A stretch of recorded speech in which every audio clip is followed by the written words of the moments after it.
All right, let me ask about 5 seconds.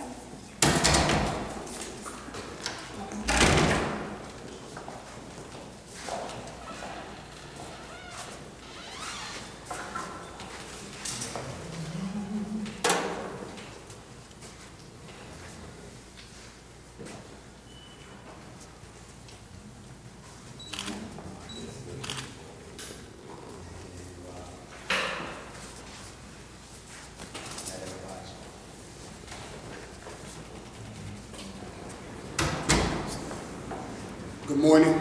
We are here this morning with Mr. Richardson. Most folks know him as Lill Scrappy from Love and Hip Hop and as a hip hop artist.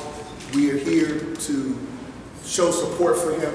There are a number of men from the community, particularly men from Let Us Make Man, that former City Councilman Bozeman helped develop, and these men are here to work as mentors as Lill Scrappy takes a step towards his own personal growth and development. Our firm, we're not just interested in representing people in court, but we really believe in the counseling part of what we do as attorneys. And with that being said, this is another opportunity for us to work with a young man who wants to move his life in a positive direction. As you know, Scrappy has been in and out of court recently regarding a probation violation in DeKalb County, and he will be turning himself in to a drug rehabilitation center on today. And so I would like to introduce Brother Bozeman, who has agreed to be Scrappy's mentor and guide as he walks through this journey, this part of his journey in his life. So, Brother Bozeman. First of all, good morning. We stand in unity and solidarity with our brother. I am not here because Darryl Richardson is Lill Scrappy. I've never listened to a Lill Scrappy song. I'm not here because he's on Love and Hip Hop. Haven't watched the episode. I'm here because we have a young man who, for the past few weeks, I've had an opportunity to sit down with, talk to understand his hopes, his dreams, his fears for his own family, his own daughter. I'm here because he's a father and because he's a son and because he's a human being. When we look over our lives, we've all made mistakes. In our conversation, I found out that we ran the same streets. We were born on the same block. I was born and raised in the Provo corridor near Carver Homes. And as a matter of fact, he lived just a couple of blocks from me when he was growing up. And so we are here as black men in this community saying that we don't have any disposable brothers. We don't have any brothers that we give up on. And because he said to us, and I've said to him very clearly, that we are willing to do all that we can for you, not because of who the world say you are, but because who you're growing to be. And so we are proud to step with him. I know that sometimes you measure your friends by their commitment to you when you're up, but we are committed to him, to walk him through this process. He's not the first young brother who said, I want to change my life. He's not the first who said that I need help. This substance that is invading my life is greater than my ability to cope with, and that's why we have facilities like he will be checking into. And so we want this brother to know that we love him, that we will be there for him, but we are serious about our commitment. And he said to us he's serious about going through this process. But for that reason, we stand in unity and solidarity with him, that we will be the big brothers, the uncles, and those who help him walk through this process. And so we know it's going to be a difficult process, but as I said, many of us, if we look at the arc of our own lives, are addicted to something and in need of rehab. And so we're grateful that this brother has recognized that not only do he have a problem, but he also understands that there's a solution and there's a way out of it. And as men in this community, we are going to help walk him through whatever that process is, and that he'll have us to be able to lean on throughout this process. So we appreciate the opportunity to share. And before I introduce Scrappy, we wanted to make it clear that he has had this ongoing court case that stemmed from marijuana possession, and that he has been going through this probation. He has not had any new violations of the law. He has not been rearrested for going out and doing anything against any human being or anything. But what he has been struggling with is a marijuana addiction. And he a week ago, had his first counseling session, that he voluntarily went, sought out help from Dr. Gary White, who is a psychologist and a social worker, also a member of Let Us Make Man, met with him, talked to him about some of the issues that he was experiencing, that he suffers from post-traumatic stress syndrome. He grew up with a very difficult childhood, and so that's part of the issues that he's seeking to address. And we often say that marijuana and the use of marijuana and the use of different substances are a crutch or really a symptom to what is an underlying issue. And so hopefully during this process, he'll be able to get to those underlying issues in a way that he'll be a better man, be a better father, and be a better person in our community that can work with men like these to better our community and to help raise up our children. He has recently been in schools talking to young people, very transparent about his struggles, the issues that he's faced with. And so that's what we believe is important, is that he can connect with young people in a way that I cannot as an attorney, that Brother Bozeman as a former city councilman and a radio personality, in ways that we can't connect. He can do that. And so we want to give him every opportunity that we can so that he can connect to our young people and have them operating at a level that we know is in our collective best interest. So with that, this is a first courageous step that he's taken, and we'd ask that you hear now from Mr. Daryl Richardson of Lill Scrappy. Good morning. Today I will be checking myself into a drug rehabilitation for marijuana addiction. The last several months I have been a real struggle for me and a real challenge. It is my hope that my time away from my family, and especially my little girl, my daughter, will make me a better man. I encourage anyone else that's out there that's going through similar or different struggles or challenges to get the help that you need. Don't be scared, because what's life without a challenge? What's life without a fight? You know, it's one step on my road to recovery, you know what I'm saying, but I take it in faith. You know, I don't take it like it's the worst thing in the world. I just take it like it's the best thing for me. You know, it's the best thing for my child, my family, the little people that's growing up in the same places or different places that I grew up in. And I'm God-fearing, you know. I don't wish hurt on nobody. I don't blame the judicial system for me being in my situation. I put all fingers on myself because I have willpower that God blessed me with, but just wasn't able to use it because of my addiction. I just ask all my fans, my friends, my family, people that don't even have good stuff to say about me, you know what I'm saying, just pray for me, because that's the right thing to do. And I'm trying to do the right thing myself, you know. It takes time, it takes growth, it takes development, it takes family, it takes people like these brothers, you know what I'm saying, to, you know, not wake you up, but just hit you to some more life paths that you can choose to go down. And that's it, you know, like going another day with a positive head on my shoulder, you know, no hate in my heart for nobody. Love my family, love my friends. Thanks to the judge for being lenient, you know. Thanks for the probation people who, you know, being lenient, the DA being lenient. Thanks to the Davis and Bozeman law firm for being there for me.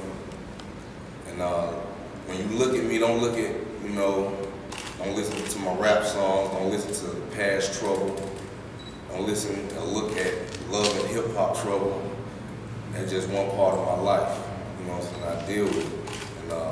And I'm gonna deal with this like I deal with anything else, except for this time right here, I feel a little stronger because I feel like I'm doing the most perfect thing I can for my life, and ain't nobody perfect but God. But since God in me, I feel like I'm doing the most perfect thing I can do. That's it.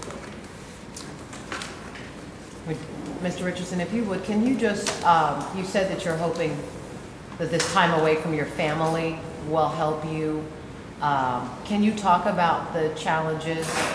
Like, how do you feel that you got here? And I ask that because I'm curious, is there something you feel like you can say to other young people, other young black men who look at your lifestyle and see glamour and fame and fortune and say, oh, it's just marijuana?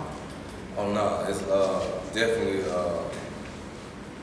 I go through certain things in my life, like problems, and sometimes I like to look at marijuana as my way out, you know, and that ain't even the case, because you got, what I would tell young men or young women that's going through it is good freedom and it's bad freedom, you know what I'm saying? Good freedom is when you can go, you know, have fun, enjoy your life, don't hurt nobody, don't hurt yourself, don't be addicted to nothing but God, blessing and gift, which is life, you know what I'm saying? Natural high, natural happiness that you get from success that you work hard for. And I would tell them basically like, that ain't the way, you know, because the bad freedom is I'm smoking and I'm doing what I want to do, and I'm out there just trying to cure a feeling for right now, put me in a way longer term of trouble, you know what I'm saying, in my life. You know, there's no good in it, you know what I'm saying? Only good I get out of it is that good little feeling for the time being, and after that is trouble, right after that, so. Does the celebrity have anything to do with it? Or if there was no reality show, there were no cameras here, this would be the same problem? If there was no reality show, it would probably be the same because I go through, like, difficulty, you know what I'm saying, with dealing with my life stress, you know what I'm saying, like anybody else. I'm a very emotional person, very emotional man. The normal man probably would take it and be like, whatever, I'm going about my life and put my head up, keep moving, but I done been through so much stuff in my life that kind of broke me down a little bit, you know, so, you know, I wouldn't say it's the reality show. Actually, the reality show kind of helped me put my stress out, you know, I'm able to talk about it, you know, talk about what I'm going through in my love life and in my career. Mr. Richardson, this rehab program obviously is a short-term thing. What are you going to do beyond that to, I guess, make a change in your life? Beyond that, you know, it's all about growth. You know what I'm saying? It's all about family. It's all about helping other people. You know what I'm saying? If I can help some other young kids or some other rappers, entertainers, whoever, just give them that knowledge on, you know, what I've been through. You know, it will give them an alternate path. You know what I'm saying? And me personally, I'm just gonna put stuff in my way that's positive. So every time I turn around, every time I look, every action that I make is going towards something positive. Every time I look around, it's gonna be a goal, another goal that I'm trying to set to get to the other side. You think that this situation with the court, if that weren't there, would you be standing here now? I probably would, and I probably wouldn't. But I tell you what I would do. I still be trying to grow. Cause I mean, as human beings, we grow every week, every day. You know, certain stuff brings you down the path where, oh, I need to wake up. I need to use the other part of the mind that I don't use. You know what I'm saying? So I probably wouldn't. I probably wouldn't. I don't really know the outcome of how God got my life planned out. Can you tell us, was there any one particular moment that you may have had in the past that's brought you to this point here today? That you said, this is it, this is where I know that I need to go get help? Well, basically, you know, my whole life, you know, like I've been around drugs and the street, you know what I'm saying? And on the other side of my life, I had my dad where he's a preacher and he's guiding me through it, like, don't do this, don't do that. But at the same time, you know, we all go through our own thing.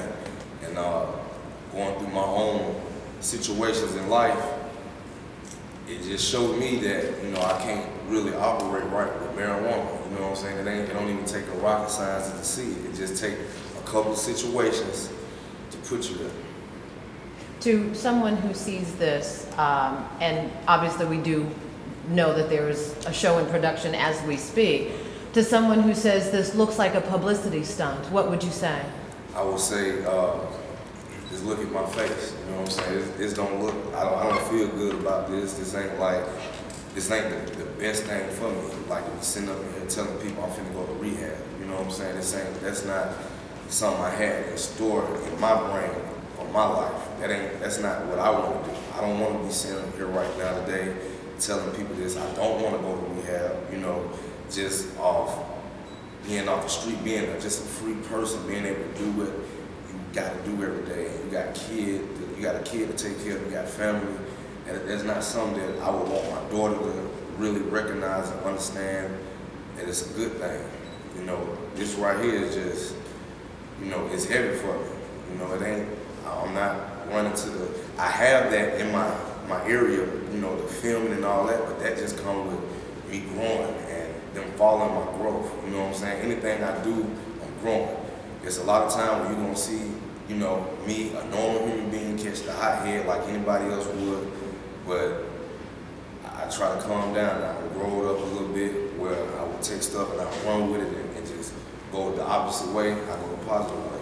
Only thing I have with me is a marijuana problem, and I'm getting that fixed. How does your family feel about this? Because you've talked to your mother, talked to your daughter, been open about what's going to happen this afternoon? They, my mom, my dad, they just, you know, they want me to go through it and keep my head up and preferably and hoping I never have to go through this again. You know, I'll be out probation in not even that many months, you know what I'm saying? So it's like, you know, they hoping for change, you know what I'm saying? Like, nobody wants their father, their son, their daughter, or nobody to go through nothing like this, you know what I'm saying? And, you know, being addicted ain't something that you just come straight out and just be like, hey, everybody, I'm addicted to marijuana. You don't want to say that because it make you feel like you a junkie or something, like you sitting out on the corner and you asking for it, which you're not.